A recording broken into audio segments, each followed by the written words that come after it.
पांचवी पुतली लीलावती की कहानी। पांचवें दिन राजा भोज सिंहासन पर बैठने की तैयारी कर ही रहे थे कि पांचवी पुतली लीलावती ने उन्हें रोक दिया। लीलावती बोली, राजन, क्या आप विक्रमादित्य की तरह ही दानवीर और शूरवीर हैं? अगर हाँ, तभी इस सिंहासन पर बैठने के अधिकारी होंगे। मैं आपको कथा सुनाती हूँ परम दानवीर विक्रमादित्य की। एक दिन विक्रमादित्य दरबार में राजकाज निपटा रहे थे, तभी एक विद्वान ब्राह्मण दरबार में आकर उनसे मिला। उसने कहा कि अगर वे तुला लग्न में अपने लिए कोई महल बनवाएं तो राज्य की जनता खुशहाल हो जाएगी और उनकी भी कीर्ति चारों तरफ फैल जाएगी। विक्रम को उनकी बात जच गई और उन्होंने एक बड़े ही भव्य महल का निर्माण करवाया। कारीगरों ने उसे राजा के निर्देश पर सोने, चांदी, हीरे, जवाहरात, मणि मोतियों से पूरी तरह सजा दिया। महल जब बनकर तैयार हुआ तो उसकी भव्यता देखते बनती थी। विक्रम अपने सगे संबंधियों तथा नौकरों चाकरों के साथ उसे देखने गए। उसके साथ वह विद्वान ब्राह्मण भी था। विक्रम मंत्रमुग्ध हो गए और साथ ही वह ब्राह्मण मुंह खोले देखता रहा। बिना सोचे उसके मुंह से निकला, काश इस महल का मालिक मैं होता।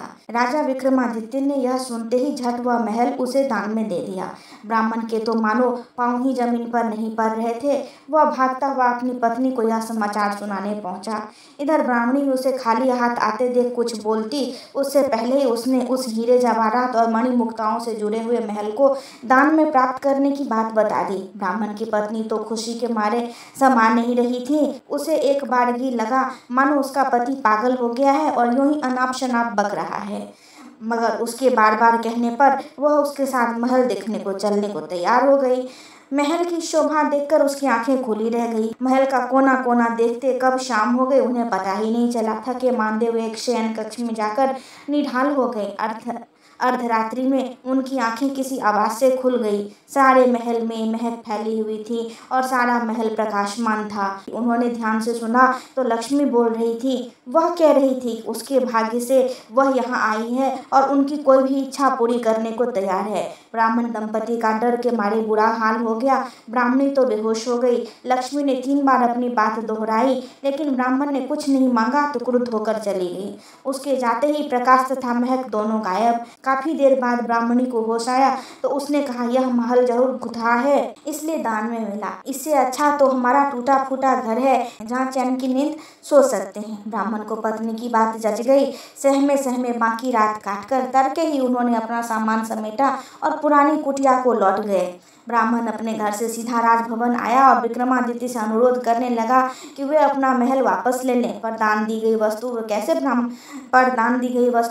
कैसे ग्रहण कर लेते। काफी सोचने के बाद उन्होंने महल का उचित मूल्य लगाकर उसे खरीद लिया।